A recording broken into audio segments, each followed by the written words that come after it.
وەڵە بە قسەکردنی زیاتر لەسەر پرسی کێشەی کورد بەڕێز دکتۆر محەممەد ئەحسان لە زاخۆ لەگەڵماندا شۆفەکاری سیاسی دکتۆر ئەم کاتتان باش ئەگەر سێرێکی کێشەی پرسی کورد بکەین ئێستا تەنها نە لە ناوخۆیە نە لە ڕۆژهەڵاتی ناوەڕاستە ئێستا کێشەی کورد کێشەیەکی جیهانیە بەڵام بۆ هەوڵ نادرێت چارەسەر بکرێم کێشەیە. پێشێکی زۆر سپاس ڕاستی کورد مناڵەیەم لە دوای کێشەی فلستین لە منتەقەی شەرق الأوسەتەوە ڕۆژهەڵاتی ناوەڕاست کێشەیەکی سەرەکیە بوو سەقامگیری و دابینکردنی زۆر شت لە سیاسەتی نێودەوڵەتی ئەمڕۆ بێ حەلکردنی کێشەی کورد نەک تەنها لە کوردستان لە هەر چوار پارچەکانی کوردستان دەبێتە عاملێکی زۆر خراپ بۆ سیاسەتی نێودەوڵەتی. ئەمە نایەتەکردن لەبەر وڵاتە ئەقلیمیەکان ئەو وڵاتانەی کە کوردی تیادا ئەژین حقیقەت وڵاتی زلهێزن ئیمانیان بە دیموکراتی نییە عنسوری نەستیقرار و نەسەقامگیرین لە ناوچەکە زیاتر لەبەر ئەوە ئەمە هەمویان پێکەوە بوویە عاملێکی وا بیانەوە ئەگە بێ سەیری بکەی وەزعی کورد لە عێراق بە شکلێکە وەزعی کورد لە تورکیە بە شکلێکە لە باکوور بە شکلێکە لە باشوور لە ڕووشەڵات لە ڕووشاوە بە شکلێکی ترە لە کورد لە عێراقەوە لە هەموو کورد هەر سێ پارچەکانی تر زۆر بەقووەترە لە بەرنووسجی سیاسی لە عێراقەوە لە فترەکانی لە پێش 58 زیاتر بوو لە وڵاتەکانی تر لە وەزعێکی فدرالمان هەیە لە دوای ئەو وەزع فدرالیە لەو حقوقەکانی کورد کە هەمووی لە ناو دەستوریش هەیە تا ئەمڕۆژ ئەبینین ئەمڕۆ چەند کێشەمان هەیە لەگەڵ حکوومەتی بەغا ئەمە هەمووی پێکەوە دەبوونی ڕوئیەکی وازحی نەتەواتی هەبووە لەگەڵ لەناوبینی کورد خۆیانەوە و نظامی نێودەوڵەتیش ئەم نظامەی کە ئەمڕۆ هەیە وای تێکدایە وەزعەکە بەڕاستی وەزعەکە خراپ بووە بەڵام من ئەڵێم وەزعی کورد لە کوردستانی عێراق لە هەموو ناوچەکانی تر باشترە لە چەند عاملێکی تر نۆزجی سیاسی لە عێراق ئێطارێکی دەستوری هەیە نظامێکی فدرالی هەیە تاقەی هەیە ئەنەرژی هەیە نەفتی هەیە گازی هەیە ئەمە هەمووی ئایندەیەکی گەشتر و سەقامگیرتر لە ناوچەکە بۆ کورد دابینەکات و بۆ ناوچەکە و بۆ بجیهانیش بەڕاستی. دکتۆر بۆ هەندێک کات وا لێک دراوەتەوە چارەسەری کێشەی کورد دەبێتە کێشەی نەتەوەکان لە کاتێکدا کورد بە تایبەت باسە بڵین هەرێمی کوردستان چەندها نەتەوەی تایە هەمووی بە ئازادی بۆ پەڕی مافەکانی خۆشیانەوە ئەژین و کەس کێشەی نییە. سیرکە زۆر جار ئەگەبەی سەیری حرەکەی کوردی بکەی لە بدایەتی لە عێراقەوە بە حیاتی خۆی نەبوویتە کێشەیەک لە ناوبینی کورد و عەرەب کێشەیەک بوویتە لە ناوبینی کورد و نظامی حکم کە لە بەغا ئەگە نظامەکە تا حدێک لە نظامی مەلەکی بێت لە چەند جەمهوریەکی تێپەڕیوەوە تا ئەمڕۆژ ئەگەبەی چەند خلافێکمان هەیە لەگەڵ بەغا بەڵام خلافەکە نەبوویتە خلافێکی لە ناوبینی کورد و عەرەب حتا لە تورکیا حتا لە ئیران حتا لە سووریەش بەڵام بە نسبەی تەفاوت هەیە پێت بڵێم مثلەن طبیعەتی کێشەی کورد لە عێراق زۆر فەرقە لە ناوبینی طبیعەتی کێشەی کورد لە ئێرانەوە یان لە تورکیەوە لە بەرتەوی ئەو ملەتانەی کە لەگەڵ کورد ئەژین طبیعەتیان و فەهمی سیاسیان لۆ کێشەکە فەرقە و نسبەی کوردیش لەگەڵ ئەو ملەتانەی تر هەنە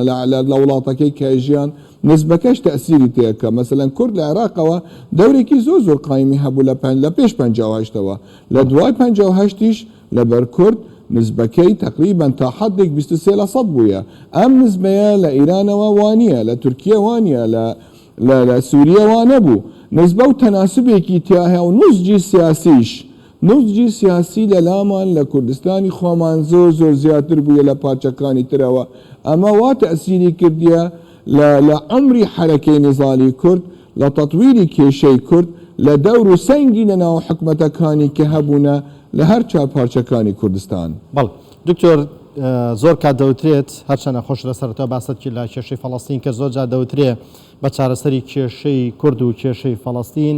بەشی هەرە زۆری کێشەکانی ڕۆژهەڵاتی ناوەڕاست چارەسەرە بن تا چەند لەگەڵم بۆ چوونەی. من ئەڵێم ئەگەر ئەم هەردوو کێشە بەڕاستی بە عەدالەت بێنە حەلکردن منتەقەی شەرق الأوسەت ئەبێت سەقامگیرترین منتەقە لە جیهانەوە ئەگە مقارنە بکەی لە هەر جێگا لە جنوب شەرق ئاسیا بێت لە ئەمریکای جنوبی بێت لە جەمهوریەکانی اتحادی سۆڤیەتی کۆم بێت بەڵام تا حدێک ئایا ئەمڕۆ من ئەڵێم دەورێکی زۆر کورد کەفتوتە پێش کێشەی فلستین کێشەی فلستین ئەگەبێ سەیری بکەیت زۆربەی وڵاتە عەرەبیەکان تەطبیقیان کردیە لەگەڵ ئیسرائیل کێشەکەوان نەبووە فلستینیەکان خۆیان نازانن چیان دەوێ لە بەرفترەیەکیان شتێکیان بەدەست هەبوو دەیانتوانی بیکەن نەیان کرد ئەمڕۆ ئەو شتەی لە 68 هەبوو ئەمڕۆ بە فلستیەکان نایەتەکردن بەڵام سەیری کێشەکەی کورد بکە لە کورد ئەوەی کە لە هەفتە کە حکمی زاتیەکیان پێدا نەیانتوانی تەطبیقیکەن کێشەکە بوویتە فدرالی ئەگەر فدرالیەتیش نەیتوانن جێبەجێ بکەن بە شکلێکی تەواو لە کوردستانی خۆمانەوە دوور نییە بچێتە بەڵام کورد فدرالیەتێکی پێک بێت حتی ئەمە لەسەر نوسجی سیاسی قادەی سیاسی ئەم هەردوو حرەکە سیاسیەکان بووینە فلستینیەکان و کورد فترەیەکی زۆر کێشەی دوام و سێم بوو لە ناوچەکە بەڵام بیت ئەمڕۆ لە بەسەر عاملی تاقە نوسجی سیاسی قیاداتی سیاسی کورد بەڕاستی کێشەکە زۆر پێشکەوتوتر بووە لە کێشەی فلستین ئەمڕۆ کێشەی کورد کێشەیەکی ئەساسیە کوردیش ئیزباتی کرد لە دوای نوتویەکەوە تا ئێستا ئێمە عاملی سەقامگیری بووینە ناوچەکە نە عاملی تێکدان بووین نقطەیەکی تریش هەیە کورد ئیزباتی کردی لە 92ەوە تا ئەمڕۆ لە پروسەی ئیدارەکردنی خۆیەوە زۆر سەرکەوتوتر بووە هەندێک وڵات هەیە لە پێش کورد لە هەفتەیاتەوە لە شێستەکان وڵات بووینەوە بەڵام بیت ئەمڕۆ سەیری کوردستان بکەیت کە بوویتە عاملێکی استقرار گەشە پێدانێکی حەقیقی هەیە عەدالەتێکی اجتیماعی لەناوبەینی مکوناتەکانی خۆیان هەیە و نەبووینە عاملێکی تەهدید بۆ وڵاتەکانی ترەوە بەداخەوە زۆربەی ئەو وڵاتانەی کە کوردی تیاجیاوە ئەمڕۆ کوردستان هەموو جارێک دێتە قەسەفکردن لەبەر ئەو شتەی کە لە کوردستان هەیە هەندێک وڵاتی تر هەیە حەزیان لێ نییە کوردستان واسەقامگیر بێ حەزیان لێیە کوردستانیش وەک بەغا فەوزایەکی تیابێک وەک وڵات جێگاکانی تری وەک لە شامەوە خراپتر بێت بەڵام حکمەی قیادەی کوردی وای لێکریتەوە نەخێر ئێمە نابینە عاملینە سەقامگیرین لە ناوچەکە ئێمە عاملی سەقامگیرین بێژگەلەوە عاملی سەقامگیرین بەشێکیش لە حەلی کێشەکانی تری جیهانیش شەری داعش کوردی کرد لە جیاتی جیهانە هەمووی پێکەوە بەڕاستی ئەگەر کورد ئەو بەرگریەی نەکرد بە بەداعمی نێودەوڵەتی وەزعەکە زۆر خراپتر دەبوو لە زۆر وڵاتەکانی تر ئەمڕۆ کورد ئەتوانێت ببێتە عاملێکی تر کە بەشێک لە کێشەی تاقە لە کێشەی وزە حتا لە ئەوروپا و لە جیهانەوەش حەلی بکات لەبەر ئەو نەوتەی ئەمڕۆ لە کوردستان هەیە کورد خۆی دەریخستیە کورد خۆی گەشەی پێداوە کورد خۆی تەطویری پێکردیتەوە ئەبێتە بەشێک لە حەلکردنی کێشەکانی جیهانەوە کە ئەمڕۆ ئەزمەی تاقە کێشەیەکی سەرەکیە لە جیهانەوە ئەگە سەیری بکەی بە شکلێکی بەوردی بەڵێ دکتۆر ئەگەر سەرێکی مێژووی کوردستان بکەین بەردەوام لەلایەن بەرامبەرەکانیەوە زوڵمی لێکراوە نەعەدالەتی بەرامبەر کراوە بێبەڵێنی بەرامبەر کراوە وەڵام ساڵانەی ڕابردوشدا لە ڕووی داراییەوە بەردەوام فشاری خراوەتە سەر یانەوە تا گرفتی بۆ دروست کراوە ئەگەر ئەمانە بەرامبەر کورد نەکرا دەتوانین بڕێن ئێستا کورد لە ناوچەکە بەهێزتر و پێشکەوتوتر دەبوو و دەیتوانی هاوکارێکی زۆری ناوچەکەش بکات ئەمە پێت بڵێم ئێمە فترەیەکی زۆر لە بەغا بووین ئێمە زەریبەی نەجاحی کوردستانمان دەدا لەبەر خەڵکێک دەهەبوو لە بەغا حکوومەتەکانی عێراقی نەیان دەتوانی بەو نەزڕەیە سەیری کوردستان بکەن کورد چۆن توانیوە بەم پارەکەمەی کە هەیە وڵاتەکەی خۆی واگەشە پێ بدات خەڵکەکەی واتوان ئەمیشەکانی خۆی بکات لە ناحەی زۆر شتەوە بەڕاستیەوە بۆ ئەمڕۆ ئەگەبەی سەیری بکەی زۆربەی نەخۆشەکانی وەسەط و جنوبی عێراق دێنە کوردستان عیلاجی خۆیانەکەن بۆ کوردتوانی گەشە بە وزەی خۆی بێنێت بەتاقەکەی کاوەی ئینتاچەکە لێرە زۆر لە وڵاتەکانی تریجان لە هیومە ریسۆرسەوە زۆر گەشەی پێ بداتەوە ئەمە حەقیقەت پێکەوە ئەمە زەریبەی نەجاح بوو لەم وڵاتە بە تایبەت لە عێراقەوە کە بوجێیان بڕی ئەگەبەی ئەمڕۆ سەیری قانینی موازنە بکەی لە عێراقەوە لە 2014ەوە تا ئەمڕۆ ئێمە توانین گەورەترین شکات بکەین لە حکوومەتی عێراقی کە ئەو پارەی کە نەداوە ینی تعویزێکی زیاتر بکات کاوەی تەیە تا ئێستا عێراق نەیتوانی وەزەریبەی ئەو جەرایمای جەنوسایتانەی کردووە بەگەلی کورد بداتەوە ئەمە زەریبەی نەجاحە لەبەر خەڵکێک هەیە تەحمل ناکات ئەو نەجاحە و ئەو گەشە پێدانەی کە لە کوردستانی هەیە کە چاوی پێ هەڵناسێت بەڵێ دکتۆر زۆر کات کە بەرپرسانی باڵای جیهانە بینین قساکەن لەسەر پرسی کێشەی کورد دەڵێن کوردستانێکی بەهێزمان دەوێت لە ناو عێراقێکی یەکگرتوودا بەڵام بۆ ئەوان پێیان وانییە کە بۆ ئەقلێتی سیاسی تا ئێستا لە عێراقەیە چارەسەربوونی کێشەی کورد زەحمەتە